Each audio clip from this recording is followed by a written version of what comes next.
নমস্কার বন্ধুরা, লুবনা রাসোইতে সবাইকে স্বাগত জানাই। শীতের মরশুম পড়ার সাথে সাথেই বাজারে প্রচুর পরিমাণে রং বেরঙের সবজির আনাগোনা শুরু হয়ে যায়। শীতকাল মানেই কালারফুল সবজি, আর সেই সমস্ত সবজিগুলোর মধ্যে বাঁধাকপিও একটা অন্যতম সবজি। তাই আমি আজকে বাঁধাকপির একটা নিরামিষ রেসিপি নিয়ে হাজির হয়ে গেছি। এখানে আমি একটা গোটা বাঁধাকপির অর্ধেকটা কুচিয়ে নিয়েছি। কুচানোর পরে এবার ভালো করে জল দিয়ে ধুয়ে জল ঝরানোর জন্য রেখে দেব।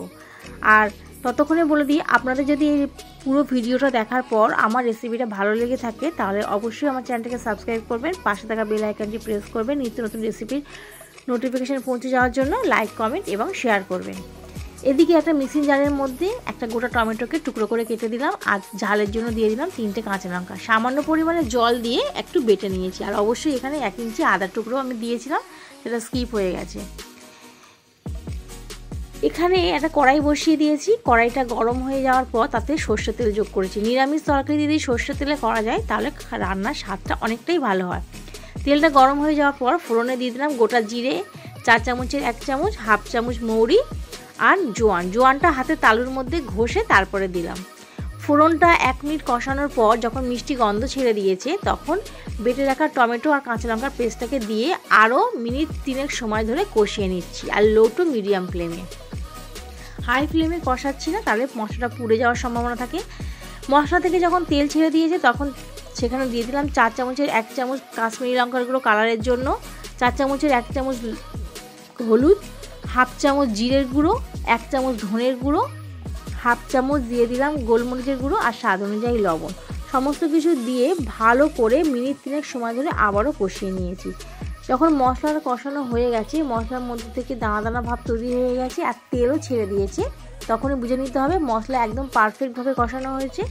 এবার তার মধ্যে দিয়ে দিলাম ফ্রেশ মটরশুঁটি। এখানে আমি 200 গ্রাম মটরশুঁটি নিয়েছি। মটরশুঁটিটাকে দিয়ে আবারও একটু কষিয়ে নিচ্ছি।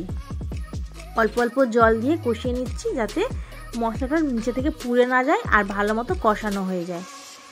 দেখুন ভালো করে কষিয়ে নিয়েছি। এবার মিক্সিং জারে কিছুটা টমেটো পেস্ট লেগেছিলো, এখানে জল দিয়ে সেই মিক্সিং ধোয়া জলটাকে আবার দিয়ে দিলাম, দিয়ে আবারও একটু কষিয়ে নিচ্ছি।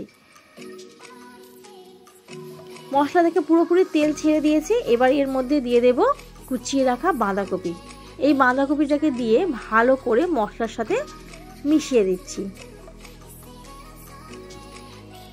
দেখুন ভালো করে মশলার সাথে মিশিয়ে নিচ্ছি। মিনিট 5 সময় ধরে লো টু মিডিয়াম ফ্লেমে ভালো করে কষাতেই সবজি থেকে জল ছেড়ে দেবে, আর বাঁধাকপি থেকে যে পরিমাণে জলটা ছাড়বে তাতেই এই পুরো রান্নাটা হয়ে যাবে।